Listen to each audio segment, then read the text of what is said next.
140 million square miles of ocean and sea cover more than 2/3 of the Earth's surface.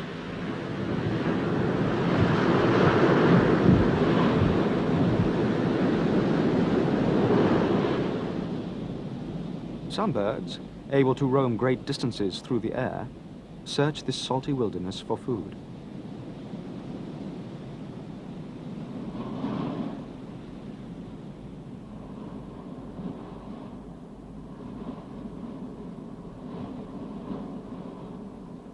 Over sea or shore, the boisterous wind is seldom absent.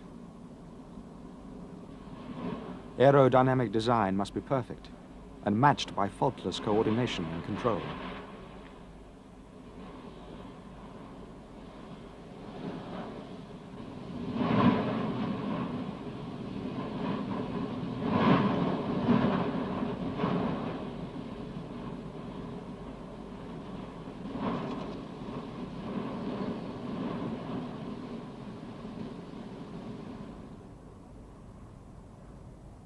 Over the sparkling sea, sharp eyes are needed. It is not easy to locate food beneath the shifting reflections. Only the mythical halcyon could find security for eggs on the restless face of the waters.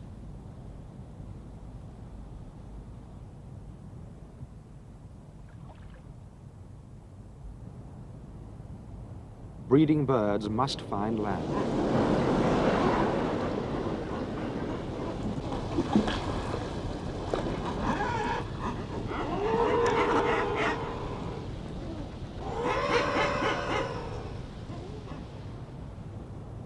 Various groups of birds have responded to the challenge of the ocean in different ways, each becoming closely adapted to their environment through long and gradual evolutionary change.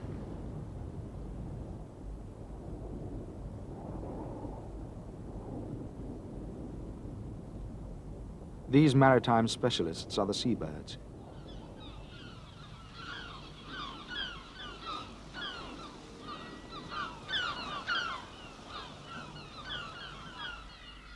Prolific species advertise successful adaptation by sheer numbers. An estimate puts the British and Irish population of kittiwakes at over 400,000 pairs. And there are over 300,000 pairs of fulmars.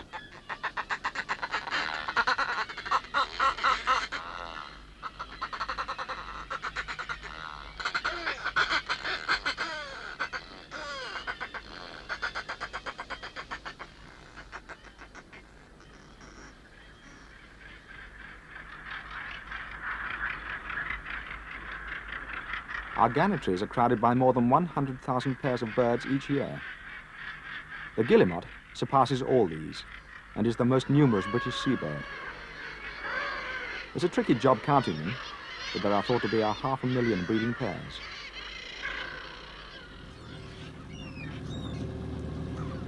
These multitudinous communities have a vast collective appetite. Seabirds have evolved a number of different feeding methods. One of the least complicated is to pick food from the surface. Simple methods have the advantage of being easily adaptable if other opportunities arise. The gull's versatility has won the day.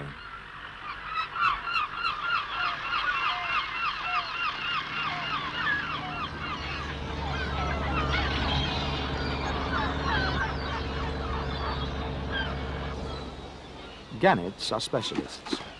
Diving into the sea from the air, they can catch fish down to 15 feet below the surface.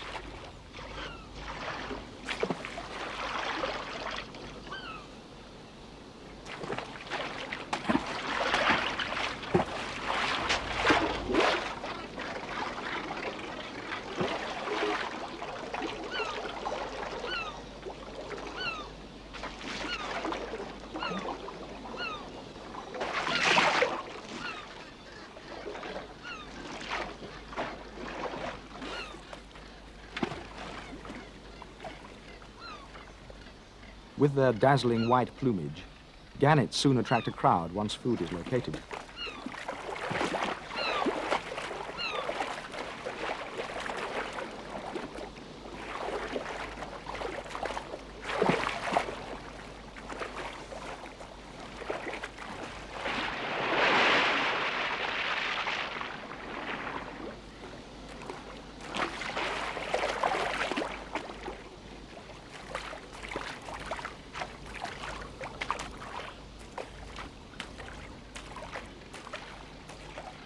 Such special fishing skills demand superb adaptation. The forward-looking eyes give binocular vision for sighting and tracking their quarry. The pointed bill penetrates the water smoothly, and the nostrils are located inside the bill, preventing the forced entry of water. A heavily built head with thick skull and the well-padded neck cope with the shock of impact as they dive. The sleek, streamlined shape offers minimum resistance to air and water. Guillemots, puffins, and razorbills, all members of the auk family, have another method. Diving from the surface of the sea, guillemots swim underwater in pursuit of their prey, using their wings as paddles.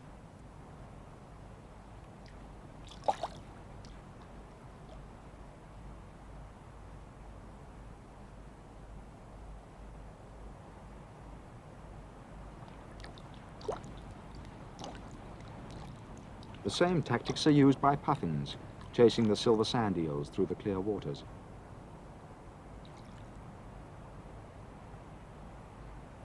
The wing shape is a compromise dictated by the demands of swimming and flight, making them rather small for flight.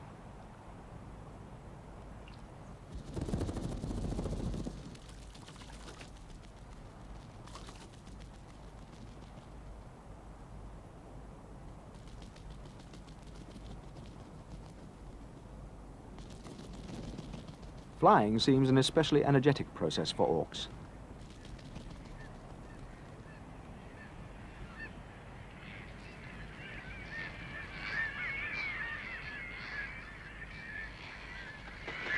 Maybe this is why they spend much of their time on the water, swimming, preening, or simply resting. Prime victims if they encounter floating oil.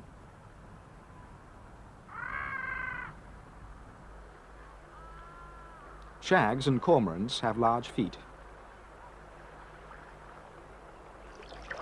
Their feet are webbed, like those of all seabirds. And they are ideal for propulsion in long hunting dives.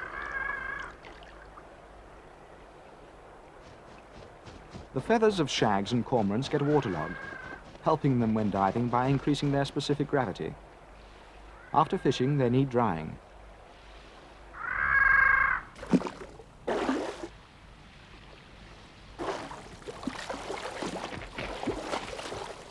The plumage of most seabirds is only penetrated by water when they bathe.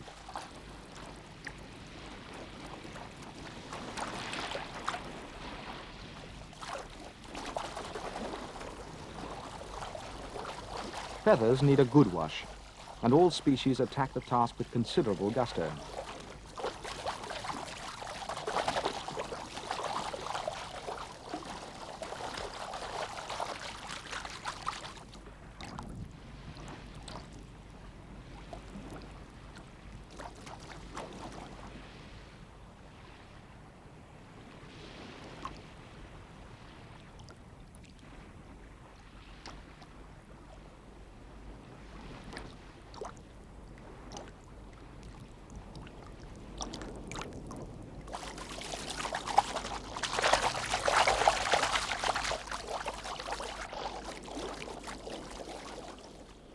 Even terns, who will otherwise seldom settle on the water, need to wash away the dust and parasites.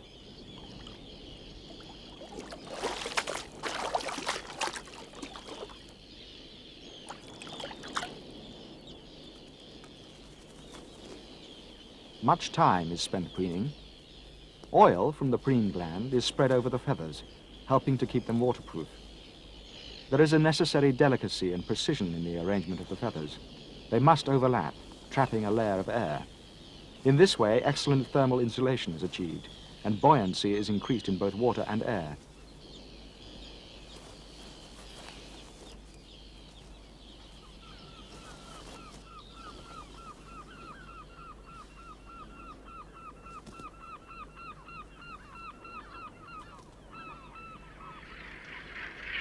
Natural design is never accidental, and it is certain that the most advantageous feather color has evolved for each species. Most seabirds are of bold appearance, as camouflage from predators is not needed.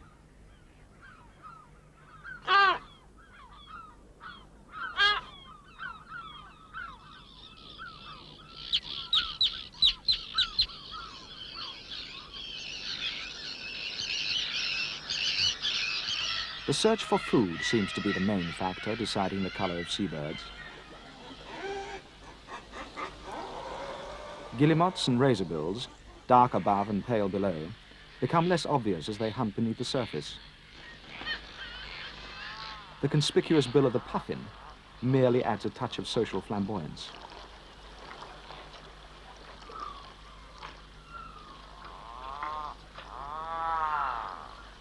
But what of the black guillemot or taisty?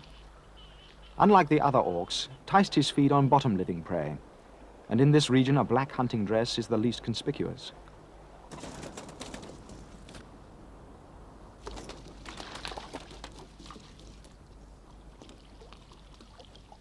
Dark plumage helps the shag, as it also dives to the bottom to feed. For others, the advantage may lie with white plumage, less obvious against the light of the sky. The needs of hunting and feeding dominate the adaptations of seabirds, but there is another vital requirement. The species must be reproduced.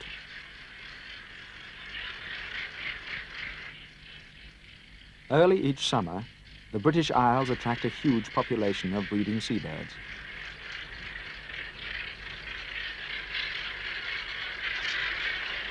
Our coastline offers an unusually wide variety of habitats, from secluded islands and sheer cliffs to the flatter shores of shingle and dune. Each species of seabird has its preference. Equally important are the productive waters of the continental shelf, providing rich feeding areas surrounding these breeding shores.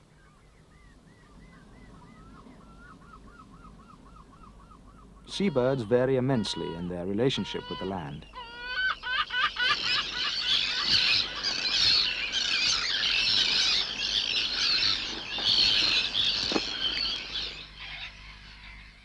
Black-headed gulls often seem to deny that they are seabirds, living inland in large numbers. This thriving colony is over 20 miles from the sea. Daytime in a teeming Manx shearwater colony. Not a shearwater in sight, except dead ones, the victims of gulls.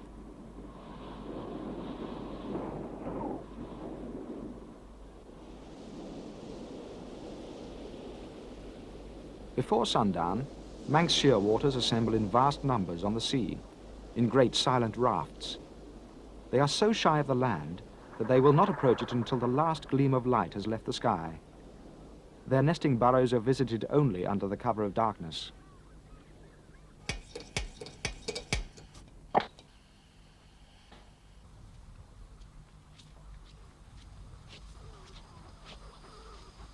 It is not difficult to find shearwaters by lamplight. They are clumsy and vulnerable on the ground, and night is the safest time for their landfall. The air is shaken by their weird cries, and it is one of the experiences of a lifetime to stand in the darkness of an island night and listen to the wild cacophony of the Manx shearwaters.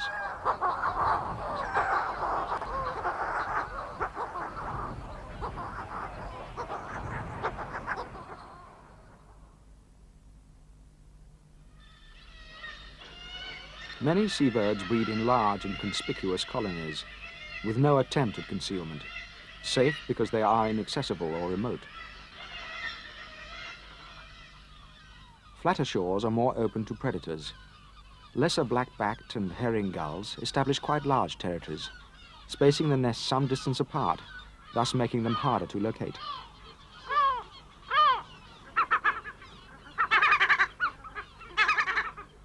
To further confuse an intruder, their attention may also be diverted by intimidating attacks.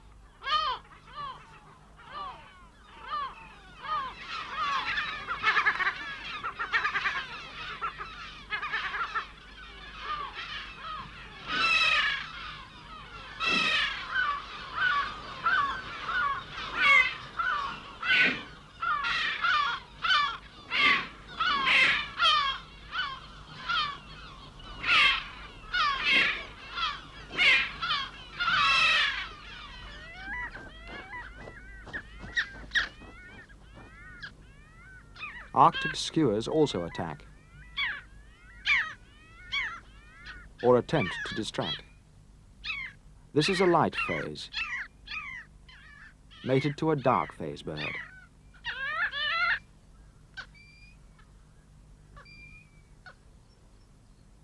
This remarkable display of feigned injury is intended to lead one away from the nest area.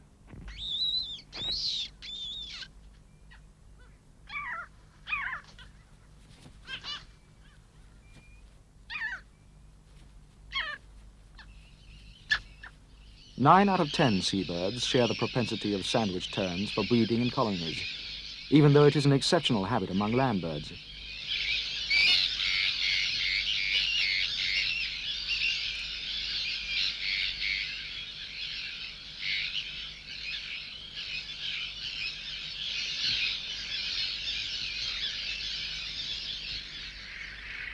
One advantage that seabirds may gain from gregarious breeding can be seen by the nature of many of their displays used in courtship and pair formation. This display of mated gannets is among the most magnificent spectacles of the bird world. Hundreds of times each breeding season, the ritual is repeated, strengthening and maintaining the bond between these two birds.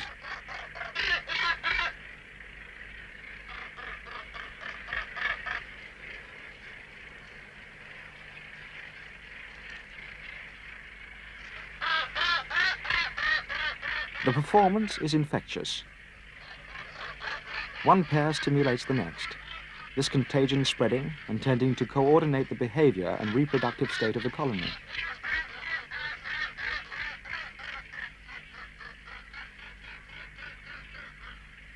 Mutual preening by mated gannets has little to do with feather care. It is another way of reinforcing the pair bond. By an approximate synchronization of courting and mating in colonies of seabirds, it is possible for the ensuing chicks to grow at a time when most food is available. Most seabirds mate on land.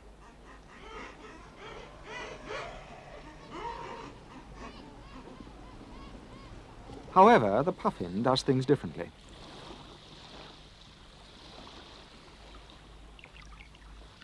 Head tossing and billing displays soon arouse the curiosity and emulation of neighbors. Activity spreads through the flock, helping to keep all courtships in step.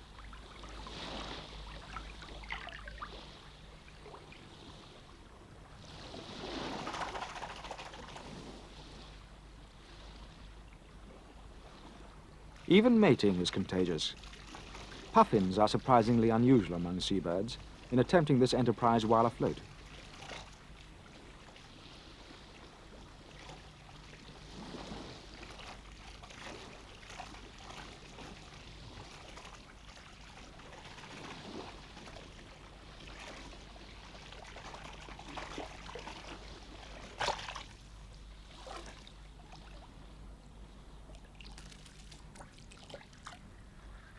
The location of a breeding colony is important.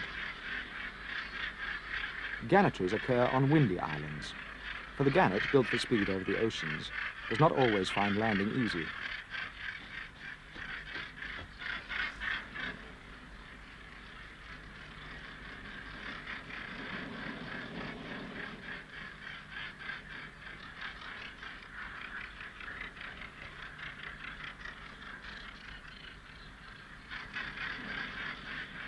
With the assistance of a good wind, delicacy and grace attend the touchdown.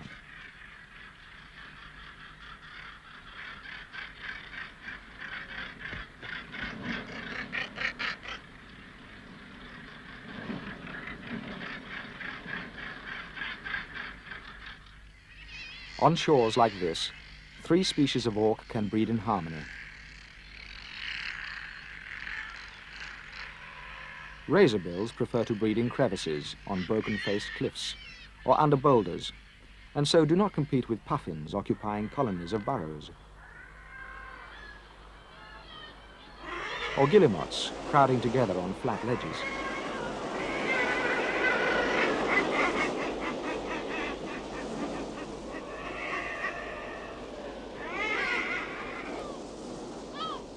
Ground nesting in the open calls for camouflaged eggs.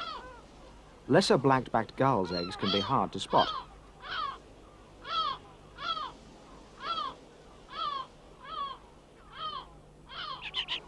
The chicks can make themselves hard to find. If warning cries are heard, they crouch motionless, tending to merge with the background. The closely related kittiwakes have bold, pearly white chicks. Narrow cliff ledges are their protection. Feeding a growing family can be hard work.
Chicks eventually lose their down and assume a juvenile plumage, often distinct from that of the adult. Inconspicuousness may help young gulls foraging on the shore.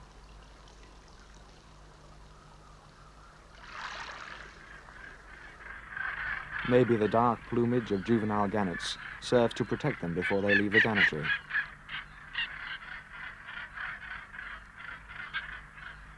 Gannets are aggressive birds and deal firmly with intruders.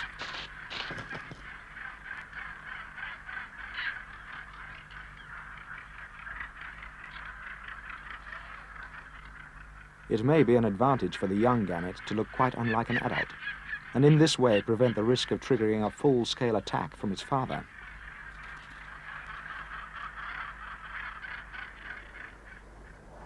Many young seabirds will die. There is heavy mortality during the first crucial months.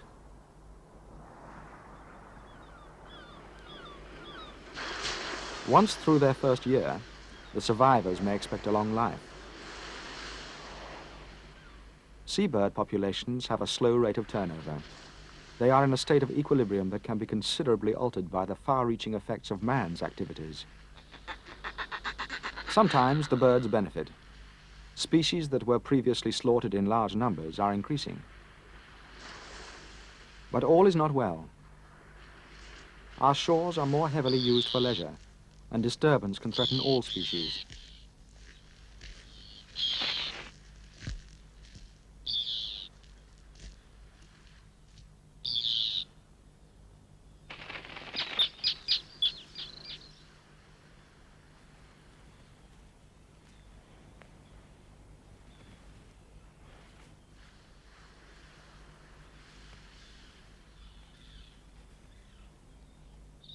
Reserves can help.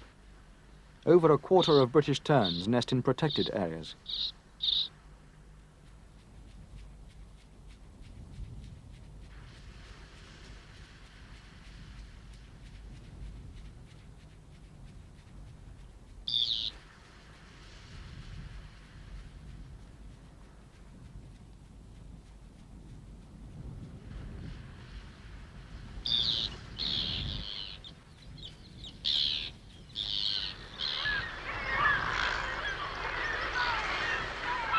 The pressures do not slacken. Pollution of the sea can affect all marine birds, directly or by reducing food supplies.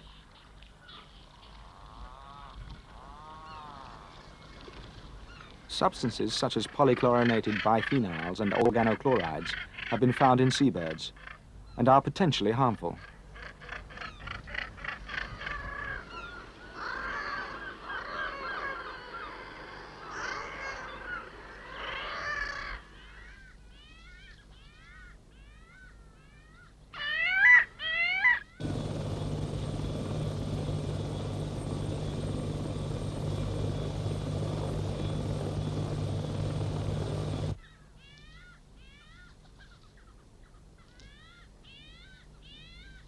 The effects of oil pollution from major incidents can be immediate and disastrous. The more frequent unreported minor spills, some accidental, some deliberate, add significantly to the hazards for seabirds and marine life. There is increasing concern for the wonderful ecological balance of the oceans.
Seabirds have graced this planet much longer than mankind.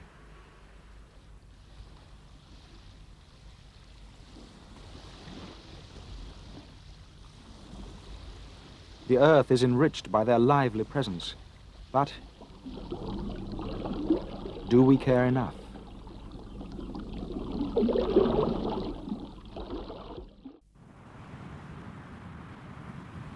The coastline of the British Isles has been sculptured and carved over centuries by the massive force of the sea.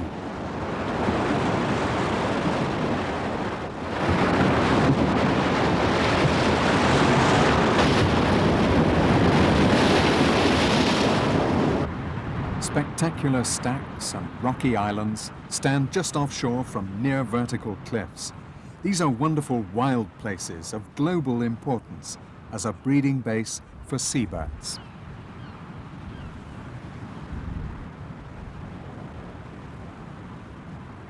Seabirds like these Manx shearwaters spend most of their lives searching the vast oceans for food. Masterly flyers, they glide on wind currents, shearing the waves and traveling thousands of miles. But each year, adult seabirds of all kinds find the pull of land irresistible, and they start to journey back towards their nesting sites.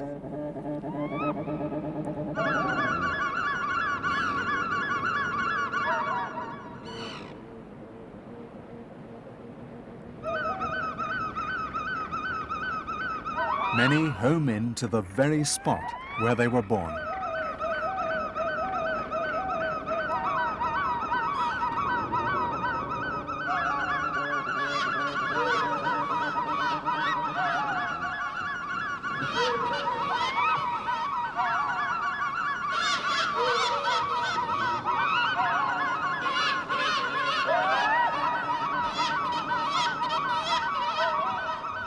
The fulmar is one of the first birds to arrive back. It's home from several months, ranging the North Atlantic. Now on stiff wings, it sails the cliff updrafts. Fulmars often nest high on the cliffs, and courting is a noisy business.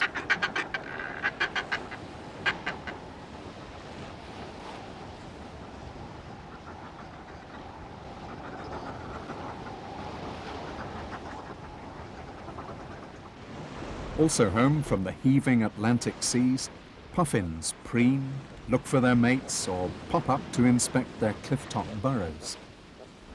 On the Scottish islands of St Kilda, an amazing 100,000 burrows are occupied, while elsewhere, colonies may contain only a dozen or so puffin pairs. On a heavy swell, common guillemots come ashore. With short wings for underwater swimming and legs set well back for propulsion, they're marine specialists, so movement on land isn't easy. They must either stand upright or rest on their bellies. Soon they start to fill the ledges, and quickly it looks as if they've never been away.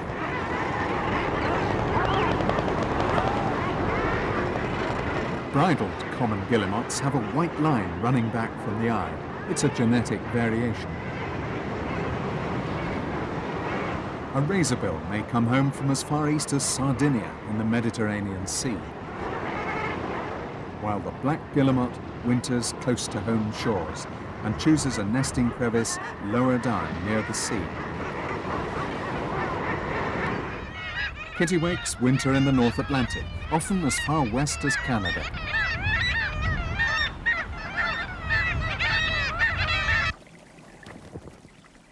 When kittiwakes arrive back, they go inland to collect weed and mud with which to refurbish their nests.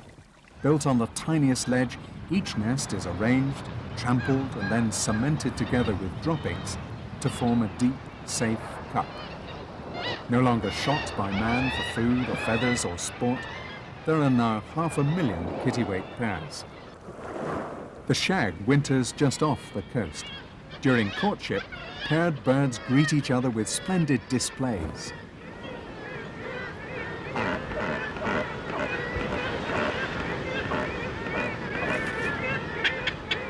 Strange, primitive birds, shags nest on low cliffs or in dark sea caves, where, away from the cacophony of other seabirds, their calls are more clearly heard.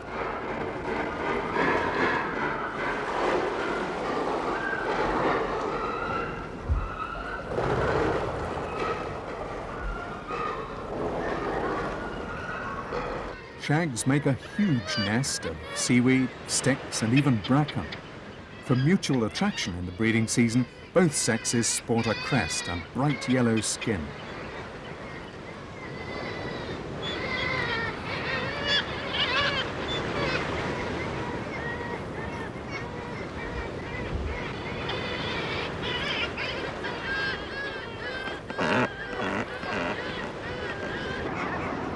As many as a dozen seabird species may nest on a cliff face.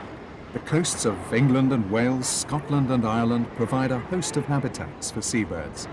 4 million pairs of 24 different species breed annually around these shores. Here, the birds can reproduce in relative safety, with seafood for the taking.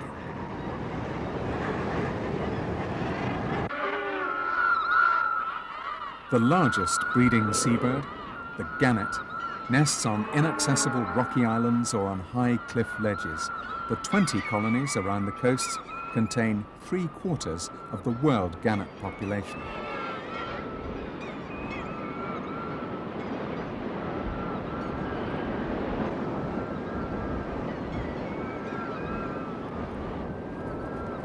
Gannets travel 2 or 3 miles to gather nest material.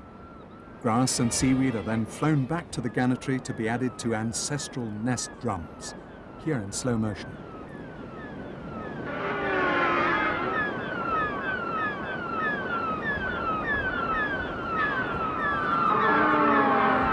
Instinctively aggressive, nest owners must keep out of pecking range of neighbors.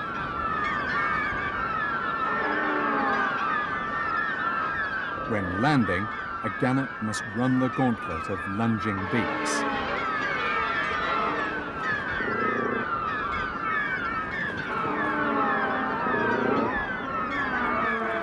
With wings held out, breeding pairs engage in bill scissoring, a greeting display that strengthens the pair bond and lessens fear and aggression. This behavior takes place as a prelude to mating and throughout the breeding season. The rather rough hold on the female's neck and the biting occur not only during mating, but whenever the male returns to the female on the nest. Biting can be so vigorous the female may fall off the nest, but it stops short of doing real harm. It's a form of ritualized aggression. The female responds by submissively turning her head or shaking it repeatedly.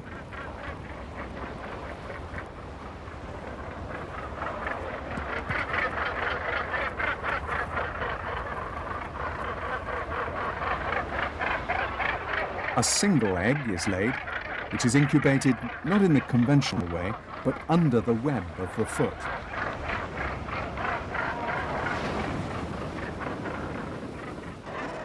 A guillemot's egg, laid on bare rock, will be incubated on top of the foot. Guillemot eggs vary greatly in colour and markings, making individual identification easy. Colour is an important aspect of breeding. In the puffin, external breeding colours are easily seen, but the razorbill must open the bill to hint at the yellow gape, which its mate finds attractive. Guillemots and other auks spend hours billing and mutually preening. Being together and part of a noisy colony stimulates them to mate and breed.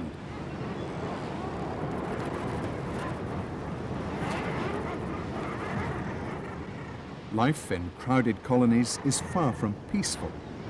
With territory just a foothold, there are likely to be fights.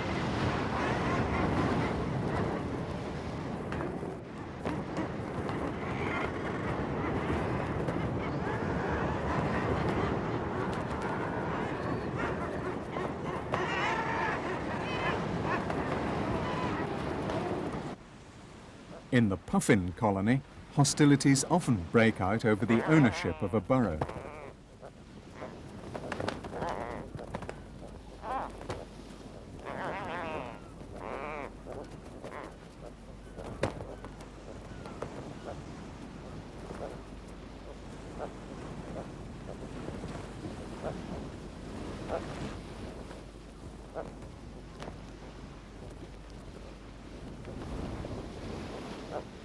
These also are rival males.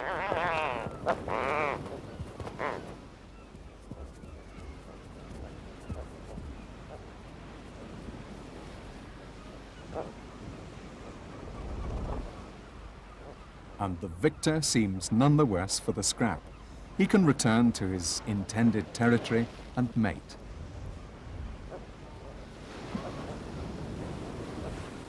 The coloured part of a puffin's beak is grown specially for the mating season. It's a great attraction, and much courtship billing takes place between the members of pairs. Puffins usually keep the same mate and nest burrow each year.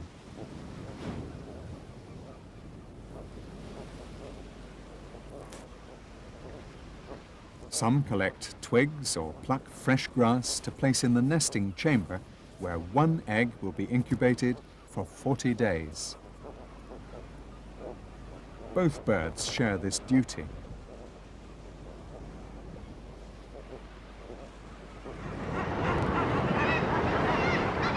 Down from the dizzy heights of the kittiwake ledge, birds sail on the lift of the air.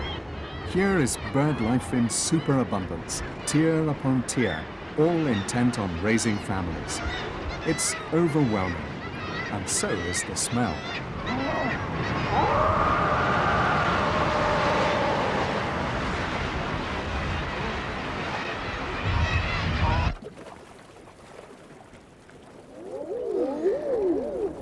In Scotland, the eiders are pairing up. They are the largest and most numerous of the sea ducks, and the drakes are strikingly handsome.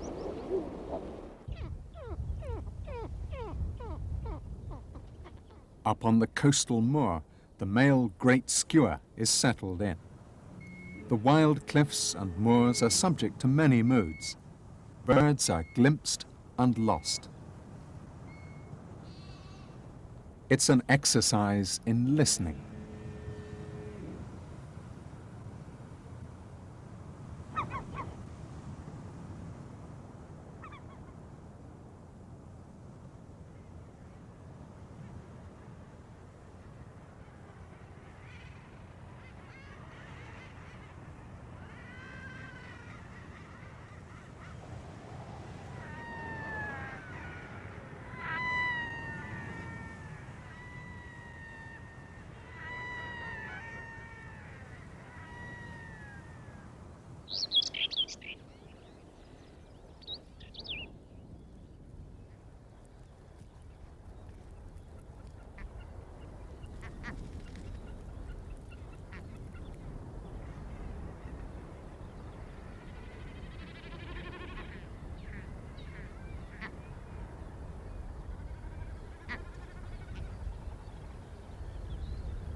With no human disturbance, remote northern beaches and sand dunes are excellent breeding grounds for seabirds' neighbours, like the oystercatcher.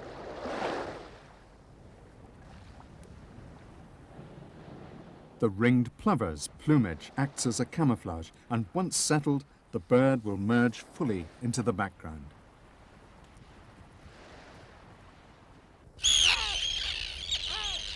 Arctic terns come in from Antarctica via the South and North Atlantic to raise a family. They feed their young on sand eels. In Shetland, sand eels have been seriously depleted in numbers, perhaps by human overfishing, and thousands of young tern chicks have starved to death. More and more, man is impinging on the food supply of birds. For some terns, human disturbance is a problem. These rare and lovely roseate terns breed in nature reserves, an endangered species with only 500 pairs in Britain and Ireland. They've wintered on the coast of West Africa. Roseates breed later than other terns. Their courting includes making a pretend nest scrape, pushing with the breast and scraping with the feet.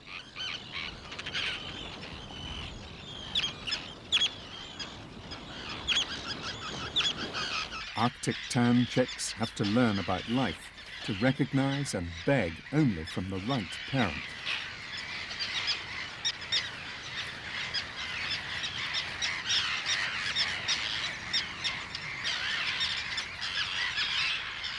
An adult can be very aggressive to a chick that's not its own, and may even kill it.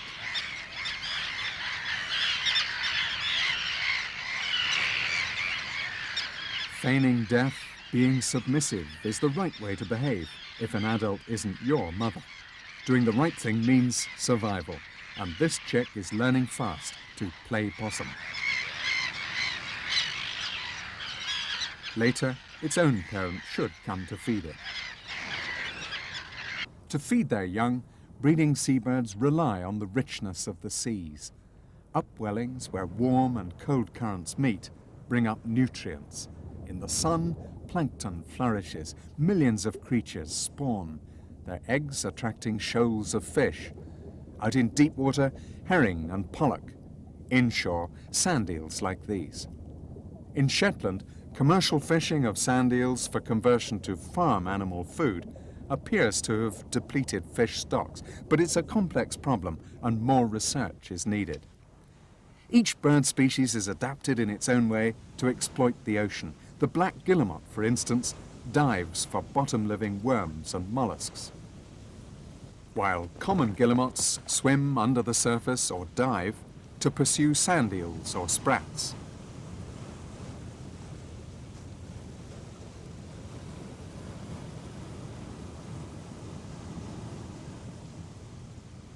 The gannet feeds further out on larger fish.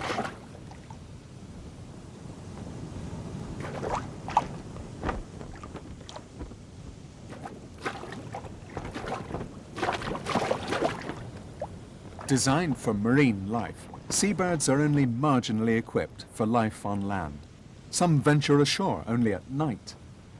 It's evening on a Welsh island, and these silent burrows house many incubating Manx shearwaters.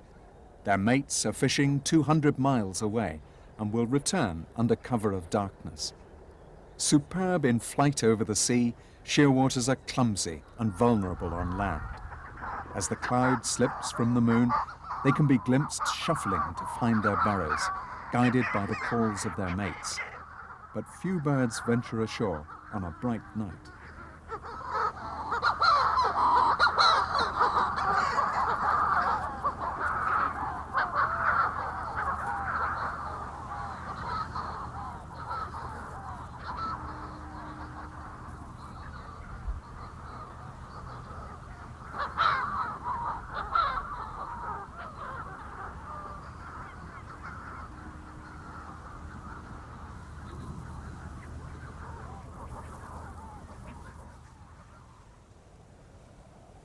By daylight, the changeover of birds incubating underground has been completed.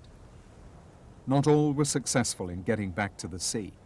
Some have been killed by violent shaking or pecking. In a summer season, as many as 50 shearwaters may be taken by an enemy that can hunt by moonlight. The magnificent great black-backed gull. It's the largest British gull with a wingspan of 5 feet. And it too has a family to feed. A voracious feeder. It can swallow whole a young rabbit, leaving the skin turned inside out. And then it regurgitates the remains for its young. Its nest site is littered with the bones of its victims.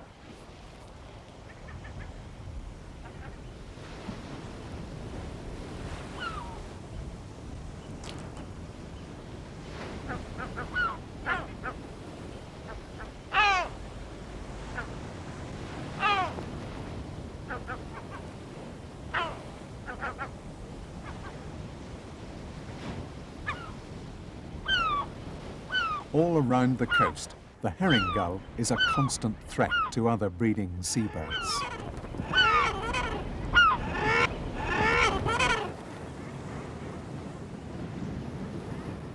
They cruise around on the lookout for an unattended egg or chick.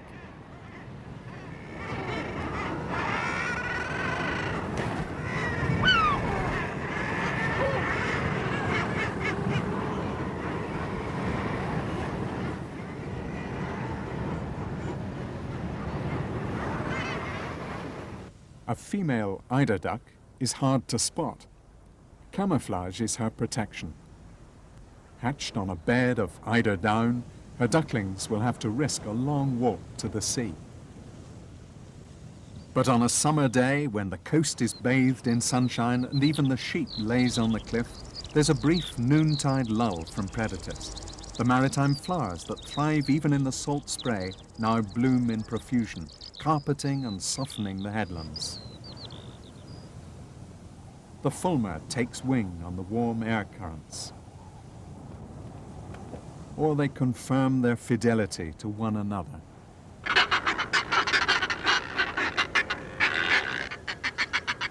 A shag hangs out its waterlogged wings to dry. And one eider family has safely reached the sea. The incubating birds swelter on the nest, sleep in the sun, or pant to keep cool.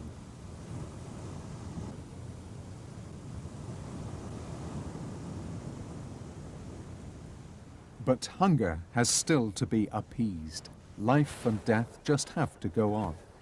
Besides killing seabirds like this puffin, the great skua will harass a returning bird to make it drop its catch. Believe it or not, this is slow motion. Doggedly, the great skua pursues a gannet. The gannet has a wingspan of 6 feet and is streamlined for flight, but the smaller bird, the skua, forces it down and will capture the booty.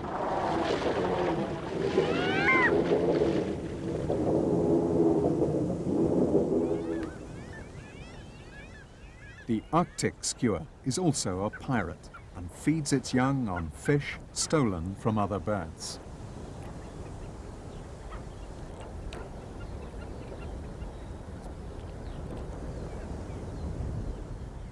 Nesting skuas are sometimes disturbed by grazing sheep. The sheep wander the cliff tops. Mostly sure-footed, they sometimes make a false move. And the skuas rarely miss an opportunity where food is concerned.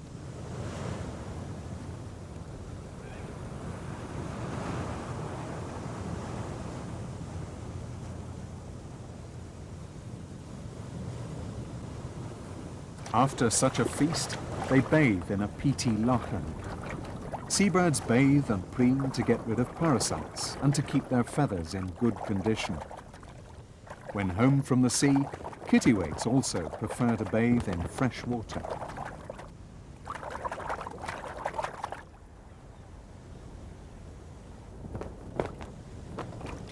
And up on the cliffs, the young are growing fast.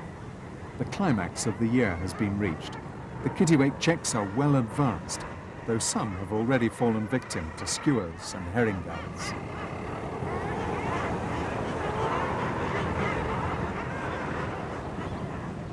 Young guillemots and razorbills don't stay long on the cliffs because the longer they stay, the greater the risk.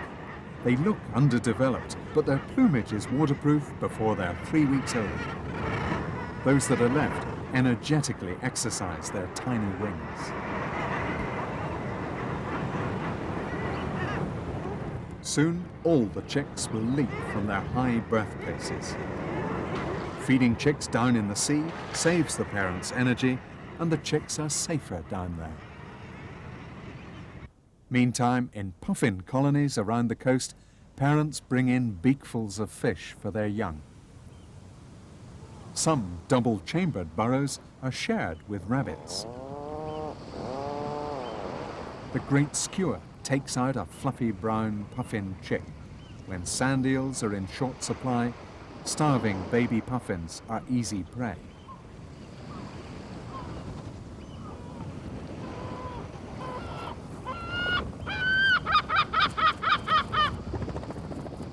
Nature is red in beak and claw. Coming home from the sea to breed has its risks and rewards for seabirds. Successful breeding depends on finding at sea a reliable food supply.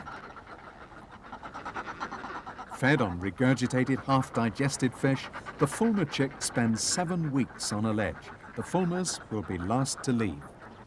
In Shetland, with few sand eels in the sea, puffins, along with Arctic terns and kittiwakes, have fared badly. In the Gannatries, it's a happier story. Fed on regurgitated mackerel, there are chicks at many stages. Some are in downy white bloom, while others, bewigged in bloom, have grown nearly all their dark plumage. The immature dark gannets will gradually become whiter with each molt and attain adult plumage in their 4th year. When each chick weighs 1.5 times a parent's weight, it will jump down to the sea. Once there, it must learn to fish or starve. Those young that survive migrate to West Africa.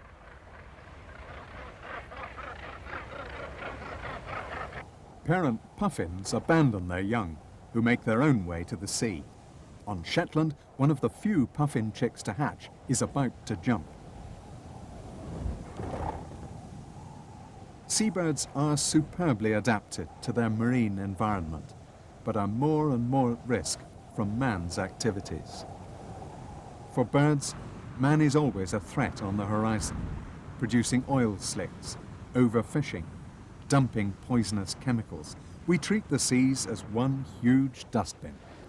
The rubbish on beaches is obvious, but unseen pollution, nitrates, mercury, cadmium, and persistent pesticides, such as organochlorines, accumulate in the organs of birds. A bird's fitness is reduced by poisons, and is more likely to be blown off course, like this shearwater. Oil takes its toll of seabirds. Once oil is swallowed, birds like this guillemot will die. Depletion of fish stocks adversely affects the breeding of seabirds, causing young kittiwakes to starve. Another threat comes from monofilament fishing nets.